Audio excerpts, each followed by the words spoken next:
오늘이 맥주감사주일이라 오늘은 감사통장 이런 제목으로 말씀을 전하려고 합니다. 저는 어린이 도서관을 갔더니요, 의화랑 같이 어린이 도서관을 갔더니 도서관에서 독서통장 이걸 이렇게 아이들한테 나눠주고 그런 걸 만들어서 자판기처럼 생긴 그 독서통장을 보면 그 안에 날짜도 책 이름, 저자 다 쓰게 돼서 책을 읽을 때마다 한 줄씩 독서통장 잔고가 이렇게 늘어나니까 아이들이 자기 눈으로 자기가 책 읽은 그 근거와 흔적이 이렇게 늘어나는 걸 보면서 아이들이 독서에 대한 흥미를 높일 수 있는 좋은 도구구나 이런 생각을 한 적이 있는데, 요즘은 가는 데마다 이 통장을 많이 사용하죠. 이런 통장, 저런 통장. 성도님들도 아마 은행 통장 하나씩은 다 가지고 계실 줄 아는데, 통장이 있어야 뭐 카드도 쓰고 자동이체도 하고 금융거래를 할 수 있어서 우리가 사는 세상에서는 요즘 같은 시대는 통장이 필수 불가결한 그런 도구가 되는데, 그런데 우리가 신앙생활하면서 통장이 필요하죠. 믿음 통장이 필요하고 사랑의 통장이 필요하고 소망의 통장이 필요하고 우리 믿음 생활에서도 여러 종류의 통장이 필요한데, 오늘 말씀은 특별히 신앙생활하면서 꼭 필요한 통장 중에 하나 감사통장, 이 감사통장 이야기를 하고 있어요. 그래서 오늘 매출감사절을 맞이해서 성도님들이 이 감사통장이 뭐고 어떻게 생겼나 한번 같이 살펴보기를 합니다. 종교개혁자 마틴 루터가 우리 기독교인과 기독교인 아닌 사람을 구별하는 기준을 감사로 구분할 수 있다. 그래서 성도는 지난 일을 감사하는 사람이 성도고, 지난 일에 대해서 별로 아무 감각이 없는 사람, 감사함이 없는 사람은 예수 믿는 사람이 아닌 사람이다. 이렇게 했던 말이 전해지는 건데요. 감사가 중요하다는 거죠. 여러분들도 감사하는 마음을 갖고 사시는지 모르겠어요. 감사가 참 중요한데, 우리에게는 감사통장이 있어요. 우리 마음속에. 그런데 어떤 사람은 이 감사통장에 감사가 잔액이 잔고가 많이 있는 분이 있는 거 아니에요. 어떤 분들은 이 감사통장에 감사가 다 사라져서 잔고가 영인 상태에 있는 분이 있습니다. 지금 여러분들의 감사통장의 잔고가 얼마나 되는지는 제가 알지 못하지만 여러분도 한번 점검해 보실 수 있습니다. 이 CPA 회계사들이 있잖아요. 공인회계사들이 제일 좋아하는 찬송가가 있는데요. 그게 뭐냐면 아까 불렀던 429장을 공인회계사들이 되게 좋아하는 찬송가예요. 거기 후렴을 보시면 우리 한번 후렴 한번 같이 볼까요? 같이 읽어보죠. 받은 복을 세워보아라. 크신 복을 내가 알라. 받은 복을 세워보아라. 주의 크신 복을 내가 세워보아라. 회계사들이 하는 일 장부 보고 맨날 세는 거잖아. 카운팅하는 거잖아. 그래서 이 공인회계사들은 저 429장을 너무너무 좋아한다고 하는데, 우리가 이 받은 복을 세워보고 내 안에 있는 감사통장의 감사의 항목을 이렇게 카운팅하는 게 참 중요한 것을 알 수가 있죠. 회계사들은 장부 보고 카운팅하고 이렇게 세보고 그거 가지고 무슨 손님께서는 만들고 재무상태표도 만들고 하는 것처럼, 우리도 우리 감사통장을 이렇게 잘 점검해서 내 감사통장 잔고가 얼마나 되는지, 지금 많이 있는지 없는지를 이렇게 살펴보는 게 참 중요한데, 아마 어떤 분들은 나 감사할 게 하나도 없어요, 영예요 이런 분들도 계실 줄 아는데, 근데 걱정할 게 없는 것이 오늘 말씀은 우리가 감사통장을 또 채울 수 있는 법이 있다는 것을 말씀하고 있습니다. 감사통장이 지금 내가 잔고 잔액이 빵이었더라도 다시 채울 수 있다. 그러니까 너희들이 그 잔고를 채울 수 있는 방법이 있으니까 감사통장을 이렇게 채우는 방법을 따라서 채우면 된다. 이렇게 말하고 있습니다. 그럼 우리가 우리 인생의 감사통장을 채우기 위해서는 어떻게 하면 되는가? 오늘 말씀을 보면 우리가 우리 인생의 감사통장을 채우기 위해서는 첫 번째로 평강이 마음을 주장하게 하면 된다. 평강, 샬롬이 우리의 마음을 주장하게 되면 우리의 마음의 감사통장의 감사의 잔고가 늘어날 수 있다고 말하고 있습니다. 한번 같이 아까 읽었던 골로새서 3장 15절을 다시 한번 읽어보겠습니다. 그리스도의 평강이 너희 마음을 주장하라. 너희는 평강을 위하여 한 몸으로 부르심을 받았나니 너희는 또한 간사하는 자가 되라. 평강이 우리 마음을 이렇게 흘러가지고 주장하게 되면 우리 마음에 감사 통장에 감사가 이렇게 늘어난다는 걸 말하고 있습니다. 사도행전 27장에 보면 사도 바울이 로마로 배를 타고 가다가 풍랑을 만나서 큰 어려움을 만나고 결국은 배가 파손한 일을 저 한가운데 이렇게 겪죠. 유라굴라한 강풍이 와가지고 배가 침몰하고 파손을 하는 그런 위기를 만나게 되는데 그런데 그러한 위기의 순간에 사도 바울이 거기 있던 사람들에게 평강을 이렇게 전하는 거예요. 이제는 배가 파손하고 침몰하는 위기인데 그러는 중에도 걱정하지 말아라, 평안해라 이렇게 그 사람들에게 이렇게 평안을 주고 그러면서 하나님의 구원을 감사하는 그런 분위기를 이렇게 바꾸는 그러한 이야기가 나오고 있습니다. 사도행전 27장 24절로 25절에도 많이 나옵니다. 한번 같이 24절로 25절을 보겠습니다. 바울아 두려워하지 말라. 내가 가이사 앞에 서야 하겠고 또 하나님께서 너와 함께 하는 자를 다 내게 주셨다 하였으니 그러므로 너를 반드시 말아 나는 네게 말씀하신 그대로 되리라고 하나님입니다. 이제 배는 파손하고 침몰하는 위기의 순간인데 그런데 사도 바울이 그러는 중에 사람들에게 내가 기도했더니 하나님이 안전하게 다 구원하신다고 하시니까 걱정하지 마라. 너희들 평안해라 이렇게 사람들을 이렇게 다독이면서 하나님 앞에 구원을 감사했다고 이렇게 말하고 있습니다. 우리 인생 살다가 유라굴로 같은 강풍을 만났다. 예측하지 못하는 우리나라가 요즘 일본에 이렇게 탁 갑자기 그걸 공격해가지고 어려움을 겪는 것처럼 상상하지 못하고 예상하지 못했던 어려움들을 살아가면서 이렇게 만날 때가 있는데 근데 성경은 그러한 위기와 어려움을 만나더라도 두려워하지 말고 걱정하지 말고 평안하고 평강을 누려야 된다. 이걸 계속해서 말씀하고 있습니다. 우리가 잘 아는 로마서 8장 28절이 이런 말씀하고 있잖아요. 우리가 알고 보면 하나님께 하나님을 사랑하는 자고 그의 뜻대로 부르심을 입은 자들에게는 모든 것이 하나님께서 선을 입니다. 이 말씀처럼 우리가 생각할 때는 환난과 어려움인데 지나고 보면 그것이 감사의 조건이 된다는 것을 우리는 경험할 수가 있다는 거죠. 그래서 우리가 어떤 유라굴로 같은 강풍을 만나도 두려워하지 말라 이렇게 말했습니다. 우리에게도 그런 경험을 많이 했는데요. 2007년에 우리가 이 건축을 이렇게 설계를 하고요. 이은석 팀이 이렇게 설계하고 그 다음에 우리가 겨울 지나서 봄부터 건축을 3월달부터 시작을 했는데요. 건축 시작해서 그 골조를 해나가다가 9월 8일날 건축이 딱 멈췄어요.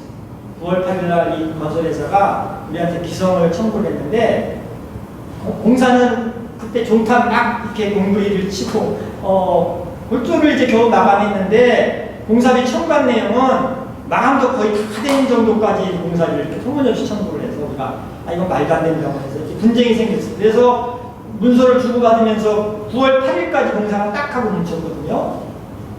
그래서 그때는 그렇게 해서 막 분쟁하고 나중에 소송하고 해서 얼마나 힘들었는지 그런데 지나고 보니까 말이죠. 우리가 9월 8일날 공사를 멈추고 서울 문소공방이 시작됐는데 딱 일주일 뒤에 9월 15일날 어떤 일이 일어났는가 하면 미국 뉴욕의 리먼 브러더스가 파산을 하고 세계적인 금융위기가 본격적으로 시작이 된 거예요. 딱 일주일 뒤부터. 그때는 몰랐는데 지나고 보니까 우리가 만약 그때 그렇게 멈추지 않고 우리가 그냥 못 이긴다고 그 사람들 요구하는 대로 터무니없는 공사들을 다 줬다가 딱 멈췄더라면 정말 그러면 어땠을 겁니다. 정말 그때는 너무 힘들고 괴로웠고 소송을 제가 이거 얼마나 힘든지. 그런데 지나고 보니까 그 화인 줄 알았던 것이 사실은 더 큰 화를 피하는 하나님의 은혜의 시간이었다는 것을 나중에 감사할 수가 있었거든요. 우리가 인생 살다 보면 예측하지 못하는 어려움을 만날 때가 있어요.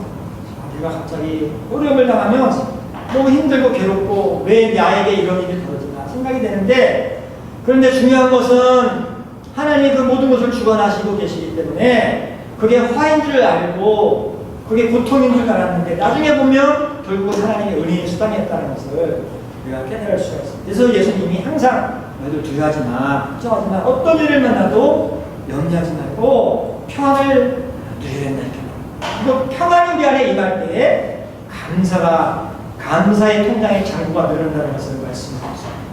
예수님은 요한복음 14장 27절에서 너희들 평안을 누려야 돼 이렇게 말하고 있습니다. 한번 같이 요한복음 14장 27절을 읽어보겠습니다. 평안을 너희에게 주니 온 나의 평안을 너희에게 주라. 내가 너희에게 주는 것은 세상이 주는 것과 같지 않으냐. 너희는 마음에 근심하지 말고 기도하라. 성도님들 살아가시면서 어떠한 상황을 만나고 형편을 만나시더라도 여러분이 평강을 누리며 살아가시는 은혜를 받으실 수 있기를 바랍니다. 우리 마음에 평강이 이렇게 임하게 될 때 내 안에 감사 통장에 감사가 넘친다는 것을 기억하시면서 여러분이 평강이 여러분의 마음을 주관하시도록 그렇게 하시면서 살아가실 수 있기를 바랍니다. 우리가 우리의 감사 통장을 채우기 위해서는 또 어떻게 해야 되는가? 무엇을 해야 우리의 감사 통장이 채워지는가? 오늘 성경은 두 번째로 말씀이 풍성히 더하게 될 때 우리의 마음의 감사 통장에 감사의 잔액이 늘어난다는 것을 말하고 있습니다. 말씀이 풍성히 더하게 될 때 이렇게 우리의 감사가 늘어난다. 골로새 3장 16절 말씀을 다시 한번 말씀드리겠습니다.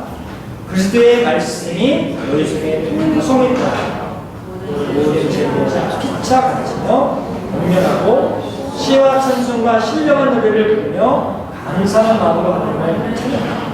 우리 안에 말씀이 이렇게 풍성히 채워지면 놀랍게도 우리의 마음에 감사가 이렇게 넘치게 된다는 거죠. 사람들이 뭔가 이렇게 평가하고 판단하는데요, 정확하지가 않아요. 행동경제학자들이 이렇게 계속 이렇게 연구를 하잖아요. 인간의 판단이라는 것은 늘 우유투성이고 비합리적이다. 이게 갈수록 더 이렇게 확실하게 입증이 되고 있는데요. 그림이 하나 있는데요. 저 그림이 맨 미스터 골든 헬멧. 이게 베를린에 있는 그림이라고 하는데 박물관에 5대 박물관. 그런데 이 그림이 한때는 렘브란트라는 유명한 화가가 그린 그림으로 알려져가지고 전 세계에서 저 그림 하나 보겠다고 저 박물관 베를린에 수많은 관광객들이 와가지고 저 그림 앞에 장사진을 치던 때가 있습니다. 모나리자 앞에 서 있었던 거죠. 막 사람들이 저 그림 보겠다고 구름대처럼 몰려들어가지고 이렇게 보던 시절이 있었는데, 그런데 놀랍게도 어느 날 미술을 연구하는 사람들이 이 그림은 렘브란트가 그린 게 아니고 렘브란트의 조수가 그린 그림이라고 딱 한마디 하고 나니까 그 다음 날부터 저 그림 앞에는 파리가 날리고 사람들이 한 사람도 구경하는 사람이 없는 거예요. 그러니 그림은 똑같은 그림인데 오늘까지는 두릅대 같은 사람이 몰려들던 그림이었는데 한밤 지나니까 그 다음에는 한 사람도 구경하는 사람이 없는 그림이 돼요. 저기는 똑같이 그대로 그 자리에 걸려있고, 아니 사람의 평가가 그렇잖아요. 반대와 같은 경우도 벌어졌는데 살바토르 문디에서 세상의 구세주 이런 그림이라는 게 있는데요. 저 그림이 이 그림은 반대. 이 그림은 다빈치의 조수가 그렸다고 전해졌던 그림이어서 소더비 경매에서 얼마에 팔렸냐면 45파운드, 우리 돈으로 한 7만 원도 안 되는 돈으로 팔렸던 그림인데요. 근데 이 그림이 어느 날 학자들이 이 그림은 조수가 아니고 레오나르도 다빈치의 진품 그림이야 딱 한마디 하고 나니까 그 다음에 이게 확 바뀌어가지고 크리스티 경매에서 자그만치 4억 5천만 불의 경매를 우리 돈으로 한 5천억 원, 7만 원짜리 그림이 하루아침에 5천억으로 바뀌어요. 이 사람들의 평가라는 게, 판단이라는 게 늘 이렇게 뒤죽박죽 들쑥날쑥 이렇게, 그게 우리 인생의 모습을 보게 되는데요. 우리가 이 감사의 항목들을 대하는 것도 똑같아요. 감사의 항목들도 어떤 항목은 그 가치보다 월등하게 그냥 어마어마하게 가치를 더 평가하는 항목이 있는가 하면, 어떤 항목은 그 가치가 너무나 귀한 건데도 불구하고 너무 저평가를 하고 그냥 무시하는 평가를 하는 경우가 비일비 있어요. 인생에서 보면 늘 그런 걸 볼 수 있어요. 이 감사의 항목, 감사 통장에 감사 항목들이 쫙 리스트가 있는데 이걸 대하는 평가와 판단이 너무 다른 것을 우리가 인생에서 경험할 수 있어요. 이 돈이라는 것을 요즘 시대 사람들은 물질을 너무 중요하게 여겨가지고 이 물질, 돈에 대해서는 원래 가치보다 너무나 그냥 어마어마하게 가중을 줘가지고 어마어마하게 귀한 것을 이렇게 평가하는 시대가 됐어요. 돈을 너무 중요합니다. 그래서 이렇게 설문들을 봤더니요. 네, 네가 돈을 얼마를 만약에 주면 이 가족을 버리겠냐 이런 설문조사를 했더니 1등이 뭐냐면 10억 원이었어요. 10억 원. 만약 누군가 나에게 10억 원을 주면 가족 버리겠다. 사람들이 그 대답을 제일 많이 했다는 거예요. 또 어떤 설문을 했는가 하면 만약 네가 로또가 당첨되면 제일 먼저 뭐를 하겠느냐 이렇게 설문했더니 1등이 뭐냐면 이혼하겠다. 참, 사람들이 돈, 물질을 너무 귀중히 여겨서 이게 가족이고 뭐 사랑이고 생명이고 이 돈, 물질에서는 어마어마하게 가중을 원래 가치보다 이렇게 그냥 무한하게 원래 가치보다 귀하게 여기는 반면에 성경은 그렇게 말하고 돈을 벌어가는 성경 의량 가치를 보죠.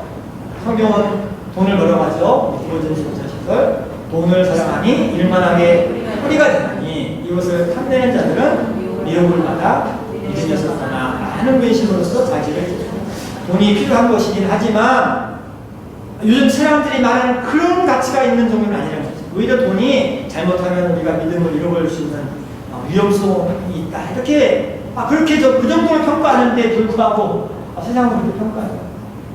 자녀에 대한 평가도 너무 다르고 요즘은 갈수록 이 자녀를 소중히 여기지 않고 무시해가지고 이 자녀 학대, 자녀를 이렇게 막 학대하는 게 부모들이 80% 이상 계속 교육. 그래서 세상 사람들의 기준으로 자녀가 자식은 원수라고도 하고 또 이혼하는 가정들 부모들이 예전 같지 않고 요즘은 서로 자기가 자녀 안 맡겠다고 하고 이 자녀에 대한 가치를 원래 가치보다 너무 이렇게 저평가하고 무시하는 게 오늘 이 시간의 세상의 모습입니다. 근데 성경은 그렇게 평가하지 않고 자녀가 너무나 귀한 것을 이렇게 평가하고 있습니다. 시편 127편 3절 5절을 보고 있습니다. 보라 자식들은 여호와의 기업이요 태를 내는 그의 상급이로다. 젊은 자의 자식은 장사의 종의 화살 같으니 이것이 그의 화살통에 가득하는 자식은 하나님의 기업이고 상급이라고 이렇게 귀하게 평가한다는 거죠.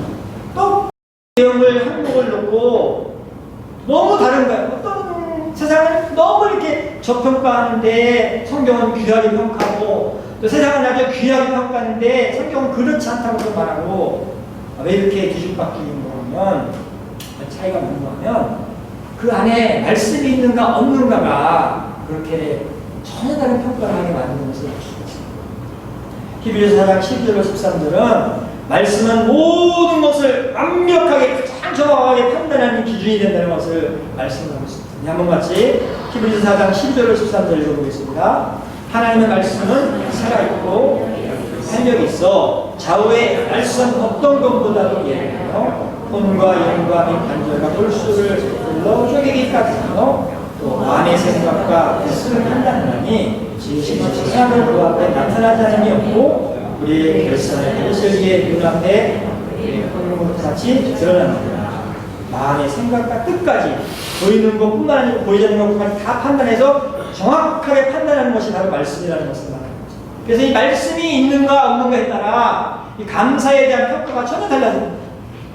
말씀을 가진 사람, 말씀이 풍성하면 우리 안에 감사의 통장에 감사들이 이렇게 세상 사람들이 뭐라고 해도 그건 그 사람들 말고 하나님의 기준으로 볼 때 감사하는 조건들이 이렇게 막 풍성해진다는 것을 말씀드렸습니다.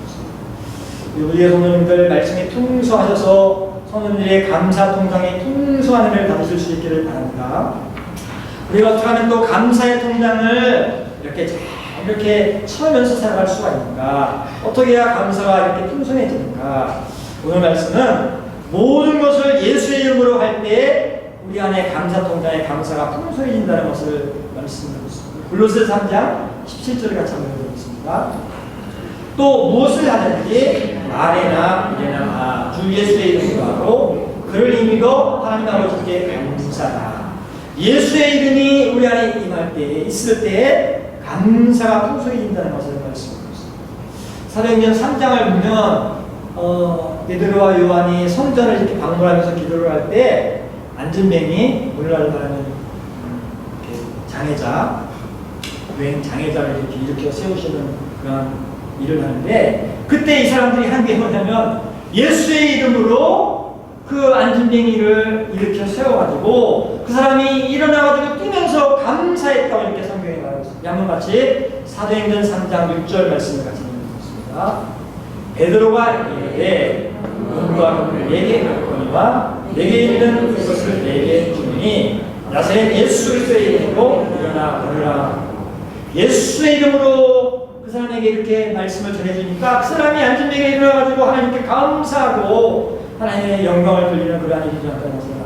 예수님의 이름이 임하게 되면 감사가 이렇게 풍성해지고 생긴다는 것을 성경에 말씀하고 있습니다. 여의도 순복음교회에 주대준 장로님이라는 장로님, 여러분 아마 들어보셨을 거예요. 관심 많이 하시는 장로님이시죠.